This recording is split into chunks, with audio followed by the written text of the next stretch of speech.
Okay, part 3 of pharmacology related to the endocrine system is going to focus on bone degeneration and on thyroid hormones. Objectives for this section of the lecture is, you should be able to describe what puts people at risk for osteoporosis, name some common adverse effects of the bisphosphonates medications, describe how medications are used in the treatment of hypothyroidism and in hyperthyroidism, and then some of the adverse effects that occur in treating people with thyroid hormone replacement or with anti-thyroid medications. So we're going to start first with bone degeneration medications. We talked a little bit about osteoporosis earlier, so I shouldn't need to spend a whole lot of time on osteoporosis itself. As we defined it, was a disorder whereby the bones become weak and brittle because they become more porous. As in anatomy and physiology you discussed, you have osteoblasts, which build bone, osteoclasts, which break down bone. In this case, we have more breaking down of bone going on than we do building of bone. Symptoms, we see fractures, we see that humped stature, and that going on with people. And we talked about some of the things that put people at risk, particularly it's women, more at risk than men, and women who have smoked, who have a sedentary lifestyle, poor diet, etc., etc. So just kind of quick review of some of the stuff we talked about earlier when we began talking about osteoporosis. Now, how do we treat it? Earlier we talked about the fact that we could use estrogen therapy as an additional treatment as to part of the routine, and we talked about some of those other things that you can do other than medications. But for this section we're going to look at specifically the medications that work with degenerative bone disease. One of the treatments is calcitonin. Makes sense, calcium as a treatment, and that's particularly useful in our patients who are hypercalcemic. So it's usually well tolerated by patients, and typically effects that we will see would be nausea, vomiting, diarrhea, inflammation, because given by injection. If you give an injection, you may see some inflammation at the injection site. You can also give it nasally too. So that's one of the treatments that we may use, but more effectively, the bisphosphonates have become a huge group of medications that have developed that are very effective in treating osteoporosis. And though both of the medications help to bind to the mineral surface of the bone and help keep calcium in the bones, really I'm going to spend most of our time talking about the bisphosphonates. So we're going to spend a little bit of time talking about specifically these bisphosphonates. And these are the medications that basically what they do is they slow down the activity of the osteoclasts. So by slowing down the activity of the osteoclasts, we slow down bone reabsorption. There's a couple things when people take these medications they need to be familiar with. Some of them would be, for example, caffeine and antacids will go and decrease absorption. So they don't want to be taking these with a cup of coffee. And nor do they want to be chasing them with an antacid. Unfortunately, one of the side effects of the biphosphonates is they do cause some esophageal irritation. So if someone goes and lays down after they take it, they are going to get that heartburn feeling, which can eventually lead to GERD. So we want to keep them upright after they take it. People will go, they'll lay down after they take it, they get that feeling, so then they go and they take an antacid, and now they've cut down the absorption of it too. So it becomes a vicious cycle. So patient education becomes very key when prescribing these medications. Also, if they take it with milk or orange juice or with some vitamin fortified water, it can also decrease the absorption. So really, they just want to take it with a plain old glass of water, stay upright for about 30 minutes after, and they'll be good to go. One of the most common ones that you've probably seen around, and it's on your drug summary, is Boniva. And you may be familiar with Sally Fields does the Boniva commercials for these medications. But by far, these have been the most effective medications that we have had over all the other therapies for treating osteoporosis.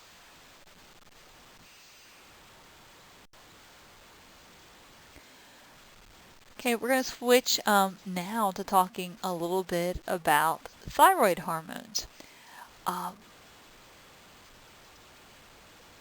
Thyroid hormones produced by the thyroid gland are permissive hormones, and that means that thyroid hormone is necessary for other hormones to be created or to act.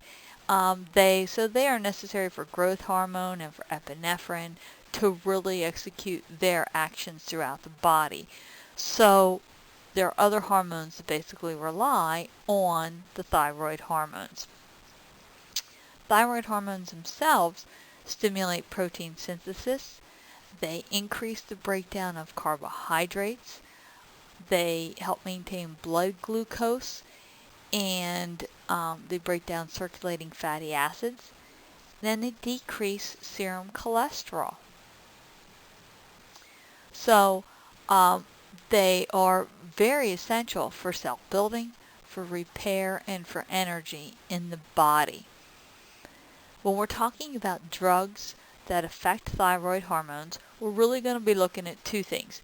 Either the body is not secreting enough hormone, hypothyroidism, or the body is secreting too much, which would be hyperthyroidism.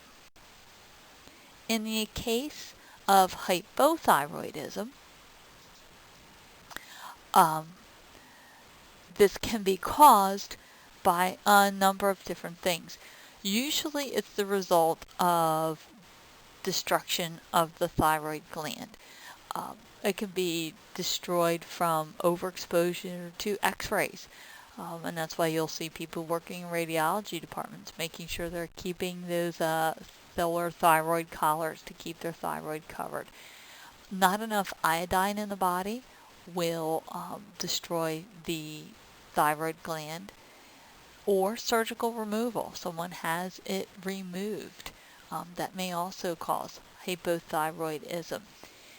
If you end up with hypothyroidism in infants and children, it'll produce something called cretinism, which is mental as well as physical retardation of the child. We see this in third world countries where they have a significant decrease in iodine in the diet. The World Health Organization has really identified that as being the most preventable cause of worldwide brain damage, and that is getting iodine into the diet. We here in the United States, iodized salt, our salt has iodine in it, and we get plenty of it. Not an issue usually here in the United States. I do have mentioned on here goiter, because that's that big lump that you will see, that goiter, and people often ask me why, if the thyroid is not secreting enough hormone, why do you get a big lump? And that's because what happens is the body keeps trying. It knows it doesn't have enough, so it keeps trying to create more, keeps trying and trying, and it just can't. Just like, a muscle, the more you flex it, the bigger it gets. The more this thyroid tries, it hypertrophies. It gets larger and larger. And that's why you see that big goiter. And that's one of those classic signs and symptoms that you see of hypothyroid.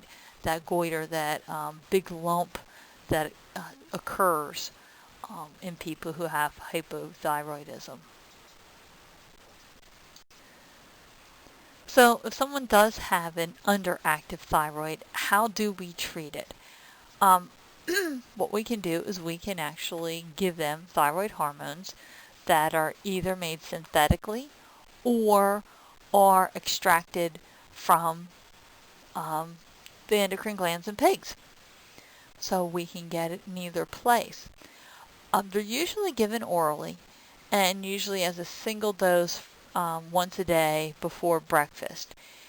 Really, they should be taken at the same time every day to maintain a consistent response. So if it's someone who's taking a working night shift, as long as they take them at the same time every day, they're fine. What they don't want to do is be juggling. One day they take them in the morning and the next in the evening and back and forth. Really, with these medications, your symptoms that'll occur as far as an adverse reaction are usually the result of too much hormone. So what we usually will start to do is start in the smallest dose possible and gradually increase the dosage until we are hitting a good therapeutic level to help avoid those side effects. But what you may see if they have had too much of the thyroid hormone is diarrhea, increased blood pressure, and increased heart rate. You can see fever as the body starts to get into a hypermetabolism, weight loss, difficulties with menstruation, being irregular, and sweating. You can also see some headache and nervousness and some kind of insomnia stuff. So if you think of the body being in that hyperthyroid state, that excessive metabolism, that'll help clue you in to some of the things that you see in someone whose thyroid medication is a little more than where it should be.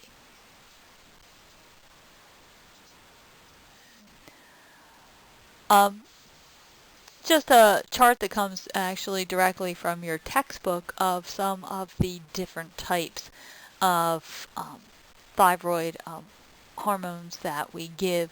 The first one that you see, levothyroid and synthroid, is probably the most common and what you will see most frequently in our patients. Okay, so we dealt with hyposecretion of the thyroid. What happens if your thyroid is secreting too much thyroid hormone? Then we have hypersecretion. This can be caused by sometimes tumors. You get a tumor on the thyroid or on the pituitary gland that causes the thyroid to just go crazy and produce too much of the thyroid hormone. Or can just be autoimmune. The body attacks the thyroid itself and just stops producing thyroid hormone. The symptoms that you usually see with someone who's got an overactive thyroid, the classic is that exophthalmos, and that's those protruding big giant eyeballs. That picture you always see in the textbook of the person with the big giant eyeballs. That is the very classic symptom that you see. You'll also see increased heart rate, tachycardia, you may see muscle weakness, and the weight loss. In addition, you can see people sometimes complain of fevers and sweating because they've got that increased metabolism that going on, as well as some anxiety and insomnia happening along with hypersecretion of the thyroid. To treat an overactive thyroid, couple different ways we can do it. We can remove the tumor. If there's a tumor there, we can remove it. Sometimes we end up removing the entire thyroid, in which case now we're going to deal with hyposecretion of the thyroid, and we're back on synthroid, the one we just previously talked about. You try iodine suppression for short-term management. Usually this is done short-term, maybe prior to doing surgery of a tumor. But it's not something we do want to keep going for a long time, because the effects will only be temporary. Radioactive iodide, for those of you who might be looking at working in radiology, is another treatment that we'll use, and we'll give iodide that has been altered to be radioactive to a patient. And what happens is then when the thyroid takes it up, this radioactivity will remain in the cells, and it destroys the overactive tissue that's there. So it can be an excellent non-surgical choice for treatment of an overactive thyroid. Most frequently, though, we may use antithyroid drugs, and I have two of the common ones listed there. Tapazole probably being the one that I'm most familiar with.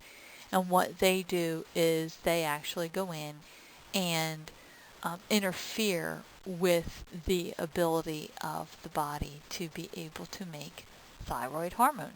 So if we just cut down the process and stop the body from manufacturing the complete products of thyroid hormone, and that'll keep it under control.